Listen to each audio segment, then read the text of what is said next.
देखिए latest episodes बिल्कुल ad free. केहू के कोनो फर्क ना पड़ेला।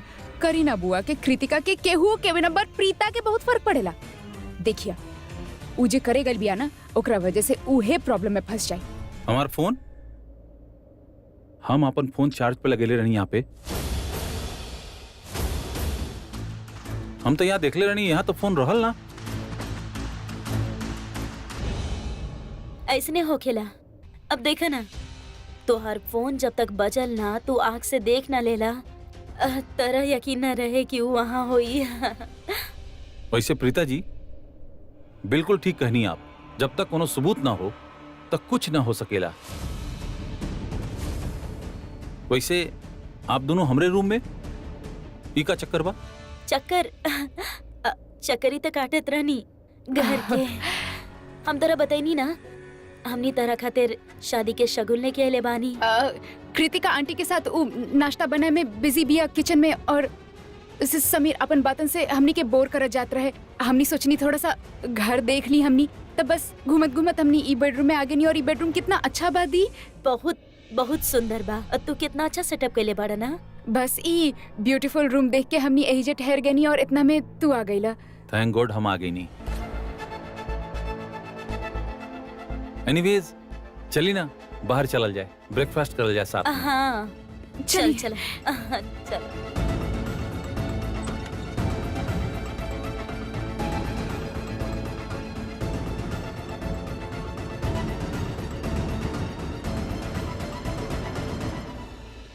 आई एम श्योर कि प्रीता और सृष्टि यहाँ सगुन तो देवे ना आयल हुई है, ये कोनो और काम से आयल हुई हैं। आप लोग बैठी ना, हम देख के आवता नहीं कि मॉम नाश्ता बना देली कि ना। ओके।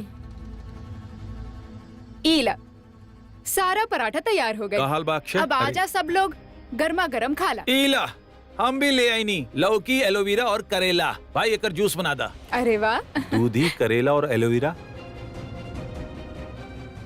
ई केकर खातिर बा? अरे समीर खातिर। घर में सब्जी और एलोवेरा ना रहे तो तहार डैड मार्केट से सब्जी ले आले। आप लोग गरम गरम नाश्ता करी, हम जूस बना के लावतानी। अरे आंटी कहाँ तकलीफ करे जा रहल बाड़ू? अरे पराठा बा, बिस्किट बा, हम खा ले। अरे काहे मेहनत करत बाड़ू? अरे समीर कैसन बात करत बाड़ा? अरे तो के जूस पिए के रहल ना, यही खातिर तो हम स्पेशल बाजार से सब्जी लेके आयल बानी। और एक बात और, ये जो जूस बाना सेहत खातिर बहुत अच्छा होखेला, ठीक बा? अरे भाई तू जूस पिया का? हाँ ठीक बा। हाँ जी, काहे ना, इहे तो खास बनवाए खातिर कहले रहे, तो ऑब्वियसली हेल्थ कॉन्शियस होगी ना। 5 मिनट में बना के लावतानी। ओके भाई जल्दी लावा। अरे भाई खड़ा काहे बड़ा, बैठा। जी अंकल बैठा तनी। Thank you. अरे भाई गर्मा गर्म चाय और पराठा, वाह। अरे ला भाई ला। अरे लावा भाई लावा।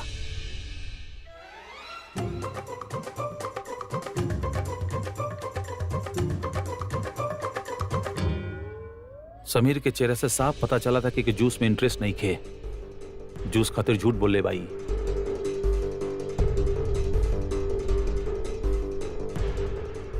समीर डैड के मार्केट भेज देलस, सृष्टि मॉम के पराठा बनावे खातिर किचन में भेज देलस, ओकरे साथ साथ कृतिका के भी भेज देलस। प्रीता और सृष्टि हमरे कमरा में गईली, यहाँ समीर हॉल में रहल। दैट मीन्स ई मॉम और कृतिका पर नजर रखत रहल कि वो किचन से कब बाहर आई हैं। तो ई दोनों बहन के अलर्ट कर दी। मतलब साफ बा, प्रीता और सृष्टि हमरे कमरा में कुछ तो ढूंढे गई रहली, लेकिन का? हमनी जे ढूंढे आयल रहनी, हमनी के मिल गईल। अब देखा हमनी कैसे तोहार पर्दा फाश करेनी। हमरा तो लागत रहल कि तू लुतरा हाउस में जो हमरा पर शक कैले रहलू, उस शक की कहानी वहीं खत्म हो गई, लेकिन तू तो अब्बो अपन जासूसी में लगल बाड़ू। सो मिसेस प्रीता करण लुथरा, अगर तू जीत पर बाड़ू तब हमार भी जीत बा। हमनी के बीच अब वो पहला वाला रिश्ता ना रही। ये ऐसे काहे देखा था? कहीं एकरा हमनी पे शक त ना हो गइल बा? ईला समीर, तहार जूस भी तैयार।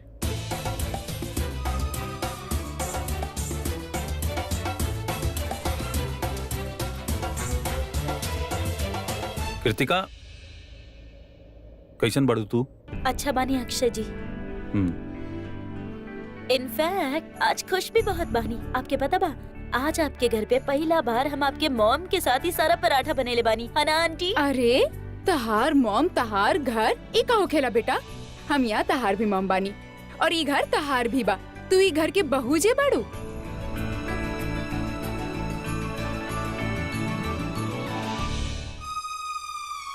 का सोच रहल बड़ा समीर? ला देखा कितना बा और ले ला। बस बस आंटी, थैंक यू, हम लेता नहीं।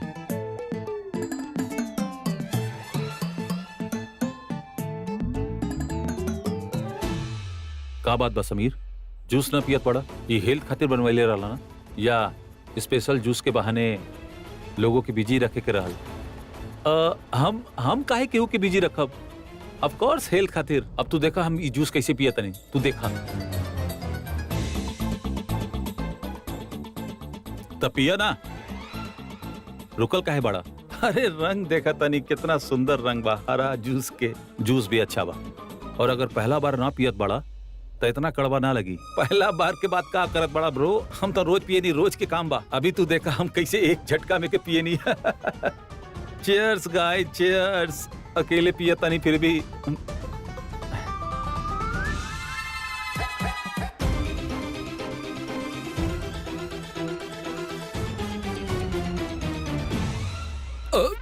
वाह वाह, आंटी का जूस बनेले बड़ा अच्छा लगल।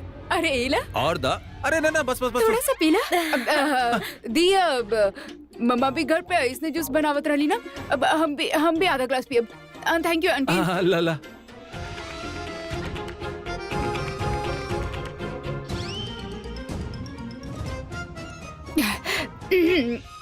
अमेजिंग, अच्छा लगल। कितना अच्छा जूस। अरे तू लोग कितना कम खाइले बड़ा। बस बस आंटी, बहुत खेनी आज सच में। दो पराठा खा लेनी। अब चलल जाओ। आप लोग यहाँ आईनी बहुत अच्छा लगल। कुछ देर और ठहर जाए तो बेटा। बिल्कुल ठहर जाती आंटी, बहुत अच्छा लगा था यहाँ पर। बाकी अब कब बना शादी में दिन इतना कम बा और इतना सारा तैयारी करे के बा। कृतिका के आज टेलर के पास लेके जाए के बा, ता हमनी भी चलल जाओ। घर में बहुत काम बा। आवत रहिया। ओके, थैंक यू आंटी। चला।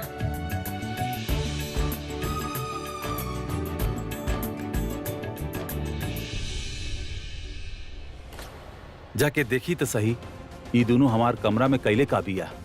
अरे अक्षय बेटा, नाश्ता तो कर ला। कोनो जवाब ना देलस। ई लड़का के आजकल हो का गइल बा, एकदम बदल गइल बा। कुछ परेशान सा रहेला, पता ना का हो गल बा एकरा। जब से वापस आयल बा ये इसने रहेला। मिसेस मेहरा, आज शाम के कॉकटेल पार्टी बा। आप और आपके पूरा फैमिली के आए के बा। Okay, I will see you there. Bye. भाभी का बहन, आप इतना टेंस काहे बानी? दीदी, हमार समझ में कुछ ना आ रहा। हमारी मतलब है कि हल्दी, संगीत, मेहंदी, शादी, इन सब के डेकोरेशन तक करवा चुकल बानी, लेकिन कॉकटेल पार्टी एक डेकोरेशन कैसे करवाई कुछ समझ में ना आ रहा। दीदी देखें, हमार हिसाब से शादी वो होखेला जिमे रीति रिवाज के अनुसार पूजा पाठ से दो लोगन के एक बंधन में बांधल जाला। अब ई रस्म के बीच आजकल के बच्चन एगो नया फंक्शन डाल देले, कॉकटेल पार्टी। हमार समझ में ना आवेला। हमार मतलब है कि हम जैसन के समझ में ना आवेला। हमरा खातिर तो पूजा पाठ रीति रिवाज ही सब कुछ है। हमनी जैसन के मतलब आपके जैसन, काहे कि हमके तो समझ आवेला भाभी।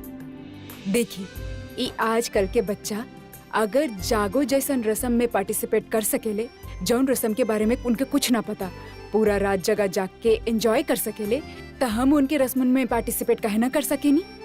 भाभी, अगर हमनी बढ़ चढ़ के उनके साथ देली, उनके हर रस्म में पार्टिसिपेट कईनी, तो ई जे जनरेशन गैप बा ना, ई हमेशा हमेशा खातिर खत्म हो जाए। अब प्लीज भाभी, ई मत कहिया कि ई फंक्शन हमनी जैसन खातिर नहीं खे, बच्चन खातिर बा। याद बा ऋषभ के बैचलर पार्टी हमनी सब पार्टिसिपेट कैले रहनी। इनफैक्ट हम तब बहुत एंजॉय कैले रहनी, तो हम ई फंक्शन में भी बहुत एंजॉय करब। ओह गॉड, अब का बहिन? देखी, अक्षय के फैमिली के हम अब तक इनवाइट ही ना कईनी। आपके तरह कहीं उनके ऐसा ना लगे कि ई कॉकटेल पार्टी सिर्फ बच्चन खातिर बा। एमे बड़न के का काम। आप उनके भी बुलावा तानी? ऑफ कोर्स बुला रहल बानी भाभी, आप भी ना। रियली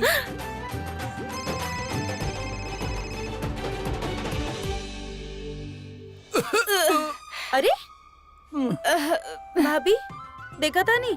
हमनी हेल्थ कॉन्शियस लोगन के हाल का भइल? जूस सूट ना कइल का बोलत रहनी आप? आंटी करेला आंटी तनी पालक भी डाली हो, में एलोवेरा भी डाली है, रोज पिए नी। हद बा, इतना सारा फ्रूट्स बा दुनिया में, आप लोगन के एक ही जूस बनवावे के रहे। अब भुगती। अरे कृतिका ही जूस के वजह से नहीं खाई, हमने बहुत खाना खा लेनी ना, ओकरा वजह से। आप लोगन तो हद ही करे नी, खुद की तबीयत खराब कर देनी, अब हमनी के भी मूड खराब कर दे। एनीवेज ध्यान रखिए आप लोग। अब भाभी हमरा तो बहुत काम बा, हमरा टेलर के पास जाए के बा, हम जाता नहीं। कृतिका अकेले जेबू, हमू चलता नहीं तरह साथे ना। भाभी आप घर में जाई, वैसे भी घर में आपके सब ढूंढत हुई हैं, हेल्प चाहत हुई ना, आपके फंक्शन बा। हम जाता नहीं, फिर मिलता नहीं, ठीक बा? Take care. ध्यान से अच्छा जाइए। कृतिका Bye. ध्यान से। हाँ हाँ बाय। थैंक गॉड तू दोनों हमरा साथे रहला। अगर तू दोनों साथ में ना रहता ना तो इतना बड़ा काम हो ना पावत सच में। तेरा पता बा समीर, ई अक्षर रुचिका के इतना सारा फोटोज आ गइल बा हमार फोन में। अब हमने के पास सबूत बा। दियो सारा पिक्चर्स में अक्षय और रुचिका एक दूसरा से ऐसे चिपकल बड़े, ऐसे हक कर रहल बड़े, मतलब 2 स्टेप आगे वाला रिश्ता लग रहल बा हमके। काहे की हुए तबा। तो अक्षय के खिलाफ जोन भी सबूत बा सबके सामने आ जाए। Yes thank God. चली। हाँ, चला। चलो।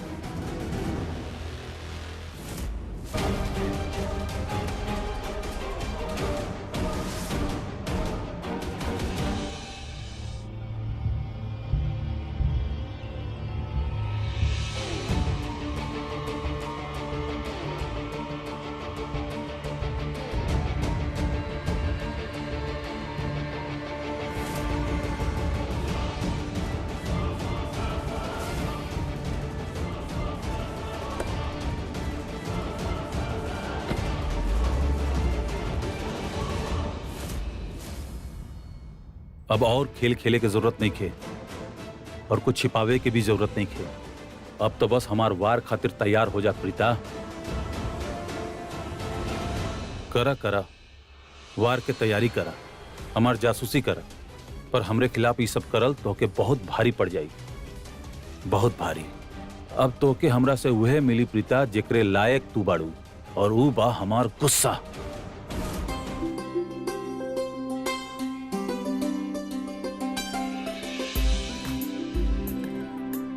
का बात है करीना दी? फोन न लग रहा का? फोन तो लग गल भाभी, रिंग जा रहल बा, केहू उठा ना रहल। उठाई है। हेलो करीना जी। नमस्ते भाई साहब। नमस्कार। अच्छा भाई साहब, हम आपके यही से फोन करनी है, काहे कि आज शाम के आपके अपन बेटा हाफ के साथ यहाँ आए के हैं, हमनी के घर पे। काहे आज रात के का बा? कॉकटेल पार्टी बा भाई साहब। Cocktail party? ओह देखी करीना जी, हम तो ड्रिंक करे नहीं ना, और अक्षय के माँ तो ड्रिंक के नाम पर 2000 फुट भागेली। हमनी का करब पार्टी में आके? भाई साहब, अगर आप लोग ड्रिंक न करतानी तो का भाई पार्टी में आ तो सके नी। अब बच्चन के पार्टी बा, आप लोगन के शामिल होके के होखी। करीना दी फोन स्पीकर पर डाली ना। भाई साहब नमस्ते, हम राखी बोला तानी। नमस्कार राखी जी। आप अपन फोन भी प्लीज स्पीकर पर डाली ना। 1 मिनट, डाला तनी। इली। हाँ जी। हाँ डाल देनी। नमस्ते करीना जी। नमस्ते। अब बात ड्रिंक करे या ना करे के ना हा, बात तो बस इतना हा कि हमनी के अपन बच्चन के खुशी में शामिल होके क्या। अब देखी ना, जब हमनी जागो के रस्म कईनी तब बच्चन हमनी के खुशी खातिर शामिल भइले ना, ठीक उहे तरह हमनी के भी उनकर खुशी में शामिल होए के हा। त इहे खातिर हमनी के कोई बहाना ना सुने के हा। आज शाम के आपके आवे के ही आवे के हा, और आप सब आइहन, अक्षय भी। राखी मामी जी, आई प्रॉमिस हमनी हर हालत में आई। वो का बा ना, आपके जो ये बात रहल ना पेरेंट्स से दोस्ती वाला, वो हमके बहुत अच्छा लगल। It really touch my heart. So it's a promise, रात के मिलल जाई। ठीक बा राखी जी, हमनी मिले तानी आपके शाम के। ठीक है, thank you so much. Okay bye. Sorted. अब हम एगो काम करतानी, शाम के हमके का पहने के बा ई जाके डिसाइड करतानी। ठीक है, ठीक आप लड़का के माँ जे बानी। सी यू भाभी जी। करीना दी अक्षय के मम्मी पापा से बात तक कर लेनी, हमके सरला जी के भी इनवाइट करे क्या, हम उनके भी फोन लगावतानी। दादा यहाँ से राइट ले ली। अरे राखी जी के फोन बा, जानकी तू बतावा जरा इनका के रास्ता। हाँ अच्छा हेलो, नमस्ते राखी जी। नमस्ते सरला जी, कैसन बानी आप? हम आपसे बहुत नाराज बानी। कल हम आपके जागो के रस्म खातिर इनवाइट कैले रहनी, लेकिन आप आईनी है ना। बहुत इंतजार करवैनी आप। अजा सृष्टि हमके बतैली कि आपके सर में बहुत दर्द और आप यही से ना आ पैनी है, तो हम ज्यादा कुछ बोल भी ना पैनी कोनो ना। लेकिन आज रात के आपके जानकी जी के लेके, सृष्टि के लेके हमनी के घर आवे के पार्टी है, कॉकटेल पार्टी। राखी जी का बना कि हमने के दूर के रिश्तेदार बाड़े, उनकर यहाँ पे पूजा बा और एगो छोट सा फंक्शन बा, तो हम और जानकी बस उहे जाता नहीं। तनी दूर बा और शाम के देर से खत्म हुई था, सोचनी रात के उहे रुक जाए। आप माफ करिए, हमनी आ ना पाई। देख ले, अगर आज रात के आप ना आईनी ना तो हम बहुत बुरा मान जाए। हाँ, और फिर आपके माफ भी ना करब। आपके आवे के हैं हम सबके साथ में लेके। आप थोड़ा सा देर से आए तो चली, लेकिन बस हमके आपसे मिले के हा। अब आप ही हमार जिद समझ ली या जे कुछ भी, लेकिन आपके आवे कहा हमके आपसे आज रात के ही मिले के हा। अब आप इतना जोर देता नहीं, इतना प्यार से बुलावता नहीं, तो हम आपके का बोली। ठीक बा, अब हमनी आ जाए। बाकी का बना कि हमनी निकल चुकल बानी, तो वहाँ पूजा में बैठ के पहुँच जाए। थोड़ा देर से पहुँचब, लेकिन आइब जरूर। आप वैसे भी प्रीता के सास बानी, ओकरा माँ के तरह प्यार करेनी। आपके कहल सर आँख पर। कोनो बात ना बहन जी, थोड़ा सा देर हो जाए तो का भइल, इंतजार करब, लेकिन मिलब पक्का। जी राखी जी, हमने मिलल जाओ बाद में। नमस्ते। ठीक है जी, नमस्ते। राइट, हमरा पता बा, हम हमेशा राइट ही करेनी। बहन जी हम आपके ना करल बानी, हम तो भाई साहब के कहत रहनी कि राइट जाए के बा। अच्छा ठीक बा। दादा आप यू टर्न ले ली, यू टर्न ले ली। काहे? अरे काहे कि यू टर्न लेवे के पड़ी, और वैसे भी वहाँ जल्दी जल्दी पहुँचब। ये रास्ता छोट बा, घर भी पहुँचे के बा, कपड़ा बदले के बा। ऐसा कपड़ा पहन के थोड़ी ना जाए ब्लूथरा हाउस। दादा यू टर्न ले ली यहाँ से। हाँ, हम का बोल रहल बानी? अब अक्षय चाहे न चाहे ओकरा यू टर्न लेवे के ही पड़ी। हाँ, अब ओकर खिलाफ हमनी के हाथ सबूत जे लग गइल बा, अब तो ओकरा के अपन सच कबूल करे के ही पड़ी। ये जोन सबूत बा हमके भी दिखावा, जोन पिक्चर क्लिक कहीं नहीं है। अरे दी उ पिक्चर्स उ समी के दिखा देना दिखावा। प्लीज। का भाई भाभी, आप इतना शौक काहे लगत नहीं? ए सृष्टि, हमनी ट्रांसफर कैले रहनी ना, हाँ काहे? तो यहाँ पे सेव काहे ना भइल बा? ई व्हाट? ओ माय गॉड, ये अक्षय बहुत चालाक बा। सृष्टि वो सारा फोटोज डाउनलोड होवे से पहले ही डिलीट कर देलस। का बात हमार फोन करल में बानी? कुछ भी नहीं खे। दिखावा दिखावा दिखावा। मतलब अक्षय के पता चल गया कि तू लोग पिक्चर फॉरवर्ड कैले बाड़ू और वो डाउनलोड होने से पहले ही डिलीट कर देलस। एकर मतलब साफ बा, ओकरा ई अच्छा तरह से समझ में आ गइल बा कि हमनी ओकर इतना आसानी से पीछा ना छोड़े वाला बानी। एकर मतलब ओकर सच के पता लगावल बहुत मुश्किल हो गइल बा, काहे कि पहले वो अलर्ट ना रहे ता हमनी कुछो कर सकत रहनी। ओकरा हमनी पे शक ना होगत, बाकी अब ओकरा हमनी पे शक हो गइल बा, तो वो अपन हर चीज संभाल के रखी। अब का कल जाओ सृष्टि? दी आप टेंशन मत लीही, हमनी ओकर सच ओकरे मुंह से ही उगलवाई, जैसे हमने पहले कैले रहनी। पहले? अरे आपके याद नहीं कि माहिरा के हमनी ट्रूथ सीरम पे ले रहनी, जेकरा वजह से ऊ अपन ही सच अपना मुंह से उगल दे ले रही। अरे सृष्टि, तो बहुत खतरा वाला काम बा यार। ये बंदा भी बहुत खतरा वाला बा, अगर एकरा लाइन पे लावे के बा तो खतरा वाला चीज ही करे के पड़ी। दी हम का बोल रहल बानी, हमनी के पास फुल ऑन मौका बा।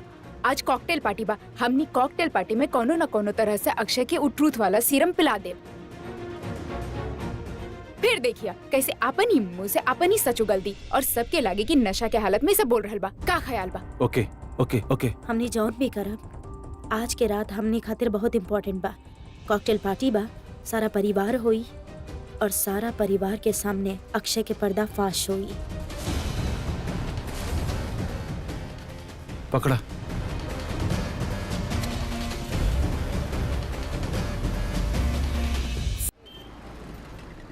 आई ना।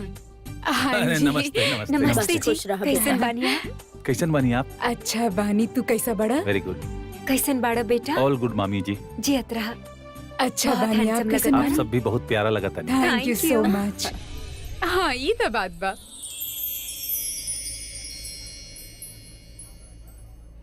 इला कहाँ चल गए?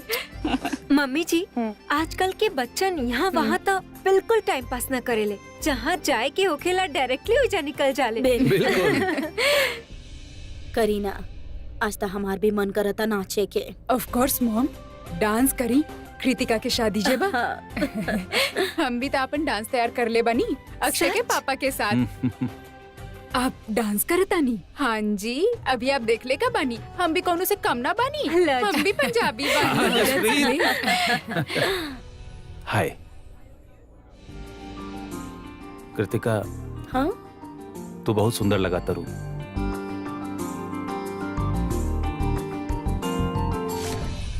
कितना बड़ा झूठा भाई। I mean, कृतिका सुंदर तो बाड़ी ही, पर ये तो खाली ऐसे ही बोल देलस। केहू के नहीं के पता एकर मासूम चेहरा के पीछे एकर घटिया वाला चेहरा छिपल बा।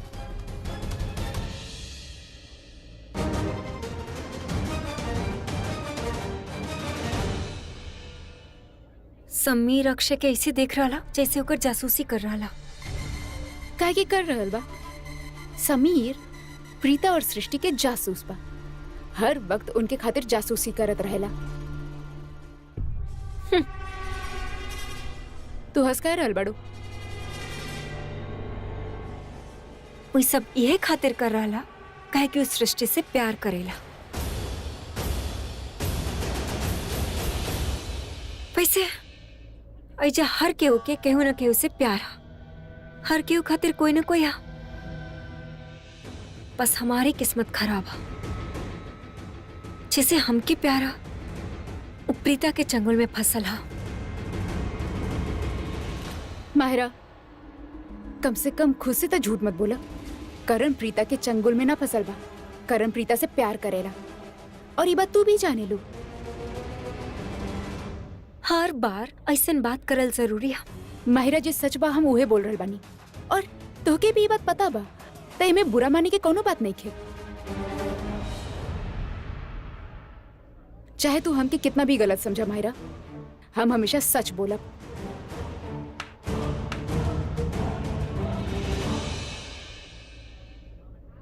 अक्षय, आज तो हर राज फास होके ही रही। हर पल आज हमार नजर तोरे पर ही रही।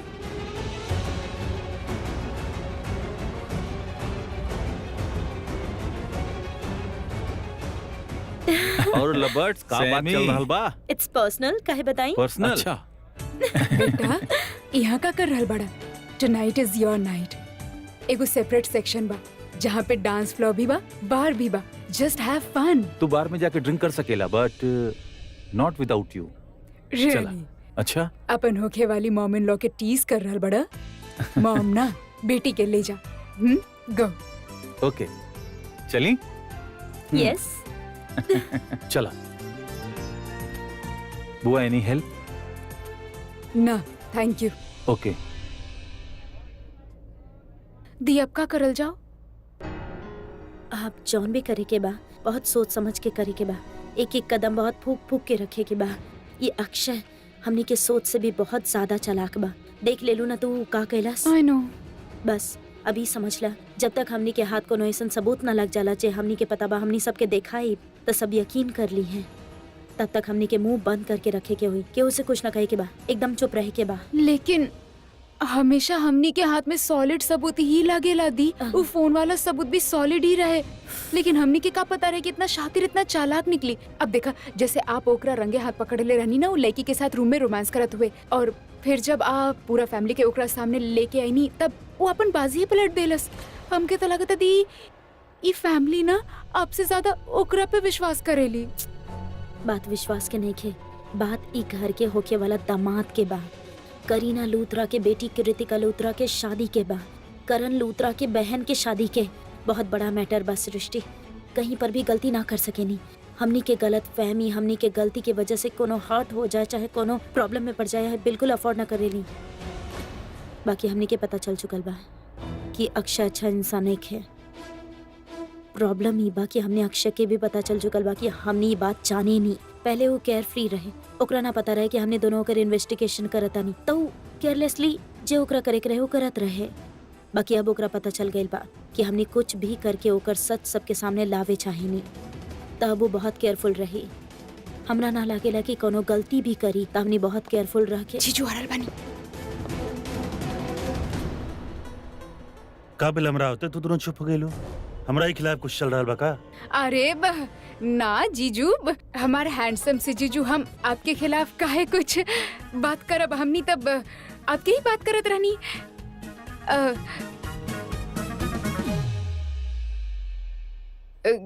का पहला आप ऐसे आप भी घूर बानी हमके, हम कब बोल देनी, हम तो सच्ची बोल रहल बानी। नो एक्चुअली हम सोचत रहनी कि हम तो उसे का कहें। आई मीन तो क्या हम इतना हैंडसम दिखने, लेकिन तुम्हारा बहन के बिल्कुल ना। एगो काम करा, एक अपना जगह खड़ा करा, का पता वहाँ से हमें क्या हैंडसम दिखे। का जीजू ऐसन बात ही नहीं के, इनफैक्ट दी आपके ही बारे में बात करत रहनी कि अब मतलब वो कहत रहनी कि हमार पति इतना हैंडसम बा, इतना डैशिंग बा, इतना स्मार्ट बा, यू नो। रियली? या तो फाइनली कन्फेस कर ही ले लो। ना ना, हम वो ना कहत रहनी। ऊना तक का कहत रहनी आप? हाँ बता दी आप का कहत रहनी, इना कहत रहनी तब। हाँ, से टेल। ओह शर्मात बड़ो, हाँ? तो क्या पता नहीं कि लेकिन I am so charming, so good looking, so handsome. मान ला Mrs Luthra, I am good looking, I am handsome. वो का बना सृष्टि, एक्चुअली तुहार बहन ना हमार बहुत बड़ा वाला फैन भी है, die hard fan, but now she is a wasted fan. Actually माने लेना जब से शादी भइल बा, भाव ना देवेला बिल्कुल हमके। एक्चुअली माने लेना कि ये कितना हैंडसम गुड लुकिंग लड़का मिलल बा। एनीवेज हम जा रहल बा, नीचे सब वेट कर रहल बड़ा। तू भी आजा। ओके।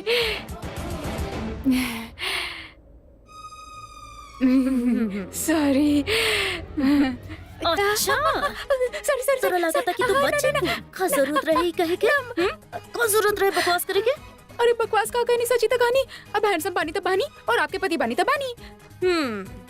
हाउच बात आ वैसे, बाकी ये सब बात बतावे के ना हो खेला। ऐसा के हो के बता दा कि तू हैंडसम बड़ा तो वो हवा में उड़ेला केला। अब देखिए ई करण लूथरा कितना भाव खाए।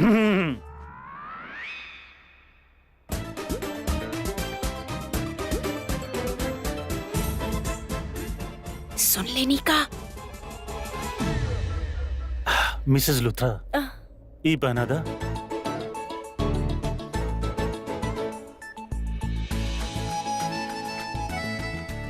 ठीक बा? Thank you. वैसे एक्चुअली हम सब कुछ सुन ले रहने, बट ट्रस्ट मी, हम भाव ना खाई।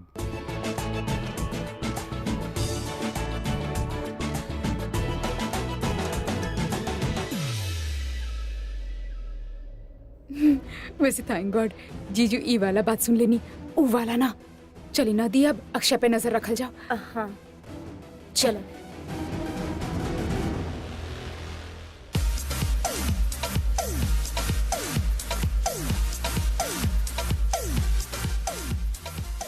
Shall we dance? Sure. So guys, here we have the couple of the evening in the house. Hi. Hi. What a Thank you. surprise. Hi. Hi, मैंने congratulations to you. Thank you so much. अब आप हमारे fiance से मिलनी Akshay. Yeah. Hi, Hi. Congratulations to you. Thank you.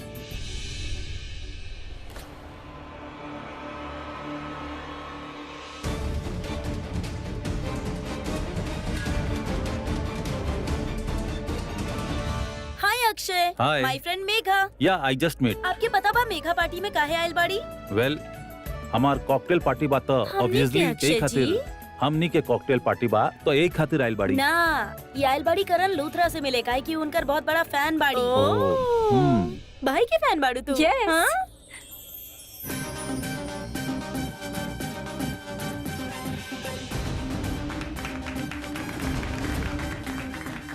The Karan Luthra, oh my God. Hi Karan. Yes, sweetheart.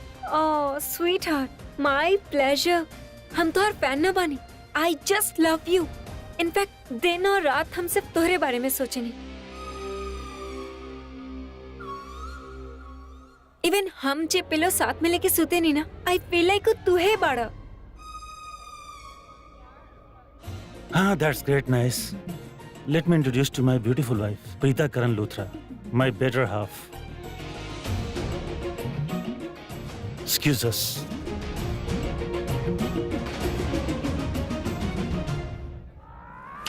Hi, let me introduce my self.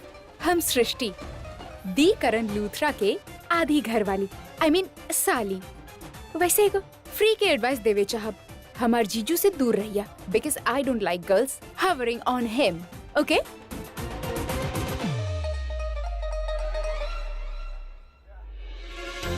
कहा यार सृष्टि, कभी तो टाइम पर आवेल करा, हमेशा लेट करेलू।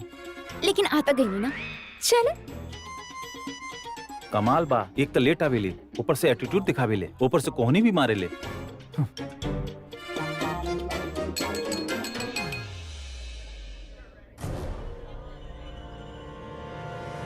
Well, thank you so much, guys and girls. Thank you so much for coming. But this party is not about me. It's about my beautiful sister Kritika. Who is getting married to this wonderful guy, Akshay.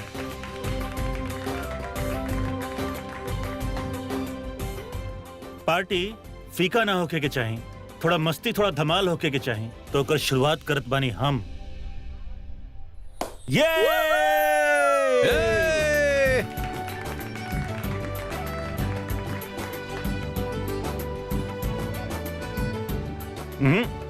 Thank you.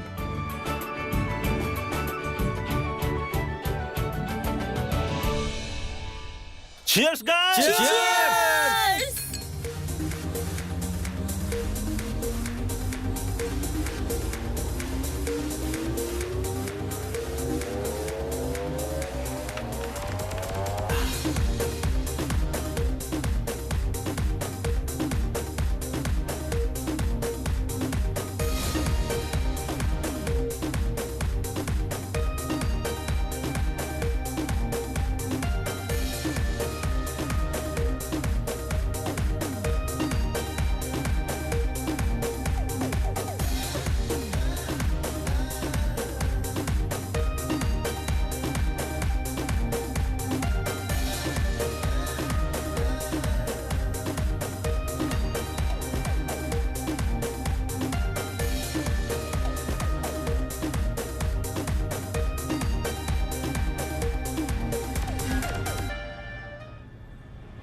भाई dance विद Yeah. मी।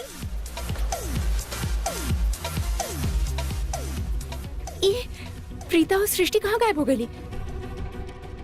और अक्षय भी नजर ना आ रहा। कहीं अक्षय के जासूसी करे तो ना चल गए? अरे म्यूजिक काय बंद कइला, चालू रखा ना। अरे अक्षय जी अभी तो हमरा साथे रहले, कहाँ चल गए?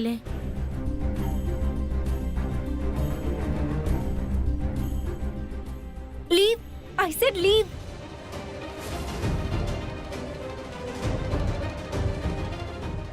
ए, छोड़ा ओकरा, छोड़ा ओकरा, छोड़ा। हट। सृष्टि, अक्षय।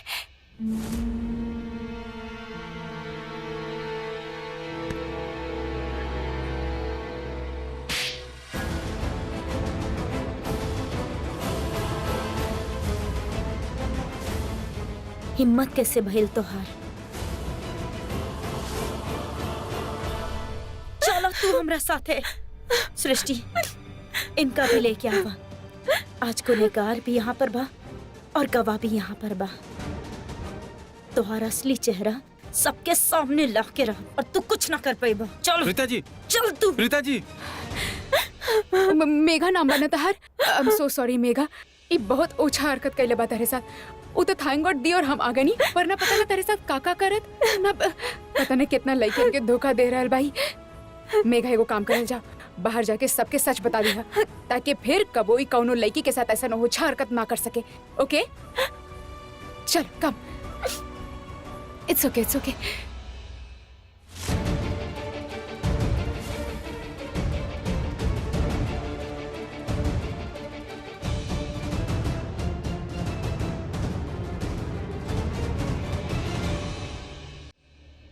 का हो रहल बा यहाँ पे?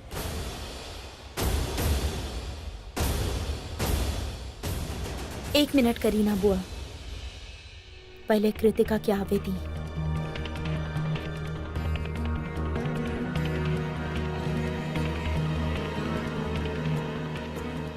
का हो रहल बा प्रीता भाभी?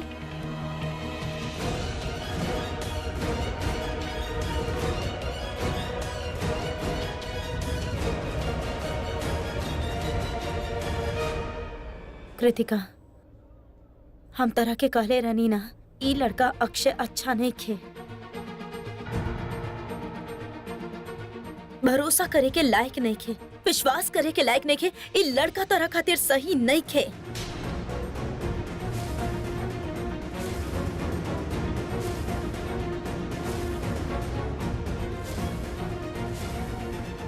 का हो रहल बा यहाँ सब? बतावा अक्षय, सब लोग पूछा ताड़े कि यहाँ का हो रहल बा। बतावा सबके, जे तू हरकत करत रहला अंदर, जकरा हमनी देख लेनी, अब वो तू सबके बतेबा कि हमनी बताए।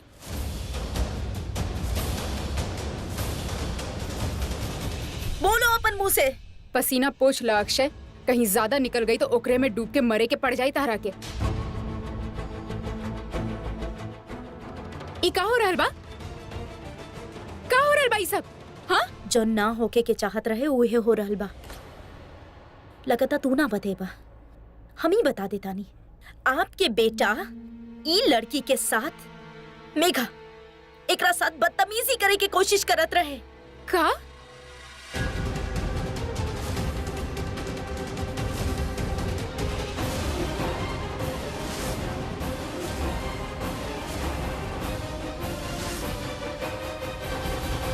और हम और सृष्टि एकरा देख लेनी और रंगे हाथ पकड़ लेनी।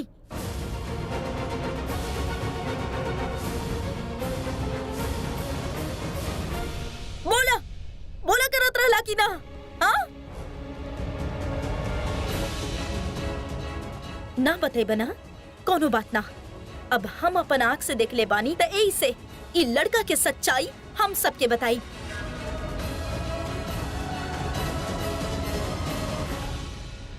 कारण पहले हम तरह से कहले रहनी ना, लेकिन तू हमार बात की यकीन ना कैला।